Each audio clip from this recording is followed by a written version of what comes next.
Hey guys, what's up? Check out this new model. Today I'm gonna show you Origami Battleship.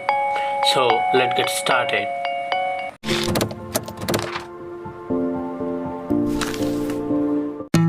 I am going to use 15 cm square of paper.